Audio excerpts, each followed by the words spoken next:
আসসালামু আসসালামু আলাইকুম। আলাইকুম। দেশ দেশ ও ও দেশের দেশের বাইরে বাইরে যে যেখান থেকে তন্ত্র মন্ত্র গোপন তথ্য চ্যানেলটি দেখছেন সবাইকে স্বাগতম।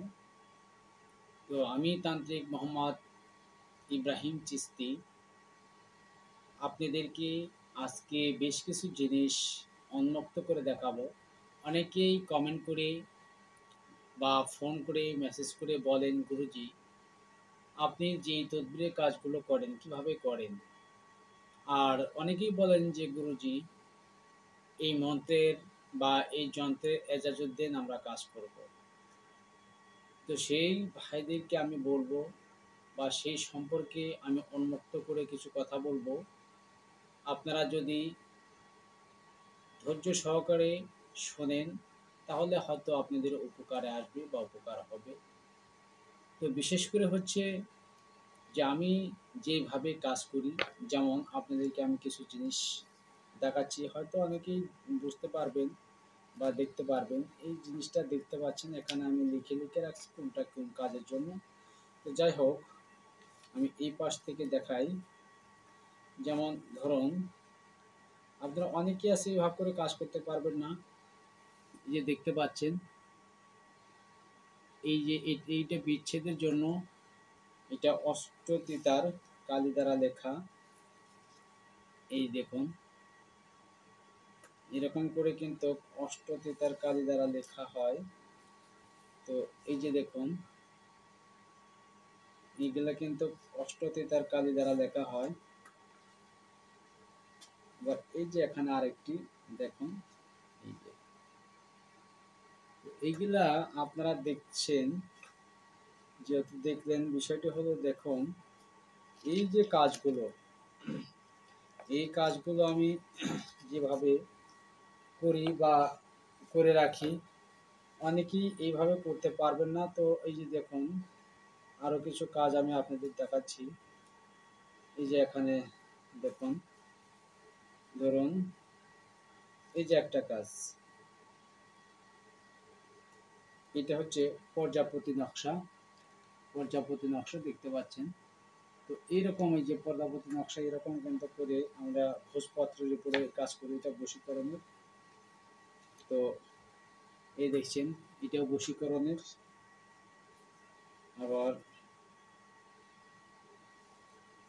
এই যে এখানে দেখতে পাচ্ছেন, এটাও বশীকরণের। তো এরকম ভাবে কিন্তু মূলত কাজ করি বা কাজ করা হয়। তো আপনারা চাইলে এরকম কাজ করে কিন্তু আপনারা বশীকরণের জন্য দিতে পারবেন।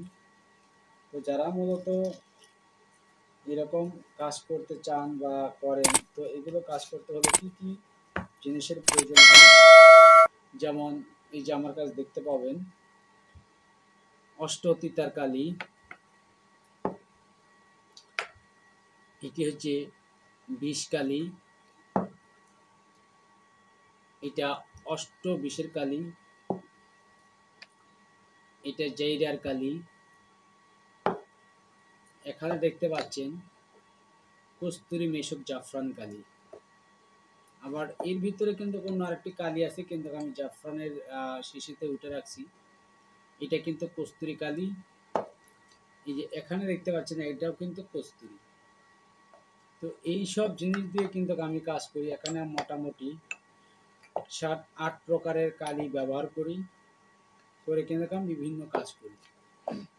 তো আপনারা মূলত যে কাজগুলো করেন, বিভিন্ন জন বিভিন্ন ধরনের ভাবে কাজ করেন। অনেকেই শুধু জাফরান দিয়েই কাজ করে যান, বা বিচ্ছেদের ক্ষেত্রে, বশীকরণের ক্ষেত্রে একই কাজ, মানে কাজ করেন।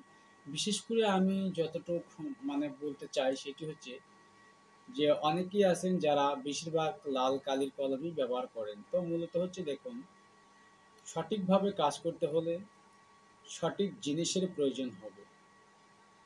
এই সঠিক জিনিসের প্রয়োজন, সঠিক জিনিস ছাড়া আপনারা কাজ করতে পারেন। যেমন আরও কিছু জিনিস আপনাদেরকে আমি দেখাচ্ছি। এখানে দেখতে পাচ্ছেন আমার কাছে এই যে একটি কলম, এটিতেও কিন্তু বিচ্ছেদের কাজ করা হয়, এটিতে বিচ্ছেদের কাজ করা হয়। আবার এখানে আরেকটি দেখতে পাচ্ছেন ডালের কলম, এটিতেও বিচ্ছেদের কাজের তদবির লেখা হয়। আবার এখানে একটা দেখতে পাচ্ছেন, এটা আনার বা ডালিমের, এটাতে বশীকরণের কাজ বা রোগ বৃদ্ধির কাজ করা হয়। আবার এখানে একটি কলম দেখতে পাচ্ছেন, এটাতে কিন্তু রোগ বৃদ্ধির কাজ বা জাদুটোনা ভূত প্রেতের কাজ করা হয়। তো এরকম কলমের ভিতরেও কিন্তু বিভিন্ন ধরনের কাজ থাকে, যে এক একটি কলম দিয়ে এক এক ধরনের কাজ করতে, এক একটি কালি দিয়ে এক এক ধরনের কাজ করা হয়। তো বিশেষ করে আবার দেখতে পারবেন হয়তো বা আমি কোনো বান কালো জাদুর কাজ করলে দেখতে পাচ্ছেন একটি লোহার কলম, এই লোহার কলম দ্বারা কিন্তু যন্ত্র অঙ্কন করা হয়। এবং ডাকিনী জুকিনী বা পেশাস মাদার কালীর যদি কোনো কাজ করা হয় সেই ক্ষেত্রে এইটার দ্বারা কাজ করা হয়। এটা হচ্ছে আকন্দ গাছের ডালের কলম। তো এই যে যেমন ধরেন আমার কাছে ৬-৭টি কলম দেখলেন, ৭-৮ রকমের কালি দেখলেন, আমি এক একটা কালিতে এক এক ধরনের কলম ব্যবহার করে থাকি। তো আপনারাও মূলত এরকমভাবে কাজ করবেন, তাহলে কিন্তু আপনারাও সেই কাজে 100% ফলাফল পাবেন। অনেকেই বলেন, হয়তো বলবেন যে গুরুজি আপনি যন্ত্র দিয়ে কাজ করেন, আপনি 100% কার্যকারিতার কথা বলেন, আপনি সঠিক জিনিস দেন, তাহলে আমরা কাজ করছি, কেন কাজ হচ্ছে না, কেন কাজ করতে পারছি না? এইটা আপনারা বলতে পারেন, স্বাভাবিক বিষয়। বিষয়টি হলো দেখুন, যেই কাজগুলো যেই জিনিসের মাধ্যমে, যেই বস্তুর মাধ্যমে করতে হয়, সেগুলো বস্তু আপনাদের প্রথমত সংগ্রহ করতে হবে, তারপর আপনারা কাজ করবেন, ইনশাআল্লাহ আপনারা কাজের ফলাফল পাবেন। আর যদি আপনারা এইসব বিষয়বস্তু বা গ্রহ তারকা নক্ষত্র সিতারা প্রহর এগুলো যদি আপনারা যদি না মেনে বা এই কোনো তাবিজের সাথে কোনো বস্তুর মিল না রেখে যদি কাজ করেন, তাহলে হবে না। যেমন বশীকরণের যেগুলো কাজ করা হয় সেগুলো একটি ধাতু বলা হয়, যেমন কলম, আনার বা ডালিম গাছের ডাল বা ভোজপাতা, মেশক জাফরান বা কস্তুরী অথবা গ্রোচনা, এইসব হচ্ছে কিন্তু একটি ধাতু। এই ধাতু যখন মিল করবেন, বশীকরণের সাথে যেই ধাতুগুলোর প্রয়োজন, যেমন ভোজপাতা, মেশক জাফরান কালি বা কস্তুরী কালি অথবা গ্রোচনা বা আনার ডাল বা আনার বা ডালিম অথবা চম্পা চামেলি গাছের ডাল দ্বারা লিখবেন, সেটা কিন্তু একটি ধাতু রূপে রূপান্তরিত হয়। আর সেটিতে কাজ 100% কার্যকারিতা আসে। যখন বিচ্ছেদের কাজ করতে যাবেন, অবশ্যই আপনারা অষ্টতিতার কালি এবং নিমের ডালের কলম ব্যবহার করবেন। সেই ক্ষেত্রে কিন্তু 100% কাজের ফলাফল আসবে। এবং আমার যেই পত্রটি দেখলেন, আমি বিচ্ছেদের কাজের জন্য যেই যন্ত্রগুলো অঙ্কন করছি, এটা কিন্তু নাক গাছের পাতা। এই নাক গাছের পাতার উপরে কিন্তু যন্ত্র লেখা হয়, আর সেটি কিন্তু অতিরিক্ত সেই পাতাটাও কিন্তু তিতো। তো এগুলো দিয়ে কিন্তু আপনারা যদি কাজ করেন বা এগুলা দিয়ে যদি আপনারা ধাতু মিল করে কাজ করেন, আপনারা কাজের 100% ফলাফল পাবেন। যদি আপনারা বিচ্ছেদের বা উচ্চাটনের কাজে যান, সেক্ষেত্রে আপনারা গাধার চামড়া বা আপনারা গরুর বা ছাগলের চামড়ার উপরে লিখেও কিন্তু বিচ্ছেদ করতে আর উচ্চাটন করতে পারবেন।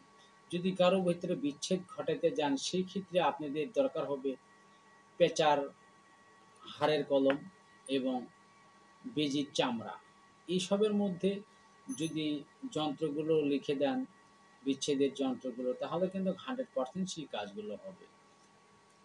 এবং যদি আপনারা কাউরে কালো জাদু বা বানের ক্ষেত্রে কাজ করতে চান, সেক্ষেত্রে আপনাদের প্রয়োজন হবে জারজের হাড়ের কলম অথবা আপনাদের ঘোড়া, যে ঘুড়ি বা ঘোড়া বলা হয়, সেই ঘোড়া হাড়ের কলম বা ক্লেও দিয়ে আপনারা যেকোনো একটি চামড়া, যেমন ছাগলের চামড়া আছে বা এই সাপের চামড়া আছে, যেমন এগুলো মানে সাপের চামড়া বা কুকুরের চামড়া, এগুলো বিষ ক্রিয়া যেহেতু করে, তো সেগুলোর উপরে যদি আপনি মরণ ক্রিয়া বানের যদি তদবিরগুলো লেখেন, সেক্ষেত্রে কিন্তু খুব দ্রুত রেজাল্ট পাবেন আর দ্রুত কাজ হবে। তো এগুলো মেনে আপনারা কাজ করবেন, ইনশাল্লাহ কাজের ফলাফল পাবেন। এইসব যদি আপনারা না জেনে যতই কাজের মধ্যে আহ, মানে দৌড়াদৌড়ি করেন বা যতই আপনারা চেষ্টা করেন, সে কাজে কিন্তু ফলাফল আসবে না। তো আপনারা, আবারও বলছি, যাই যে কাজটি করবেন অবশ্যই বুঝে শুনে কাজগুলো করবেন। তো সবাই ভালো থাকবেন, সুস্থ থাকবেন। আল্লাহ হাফেজ।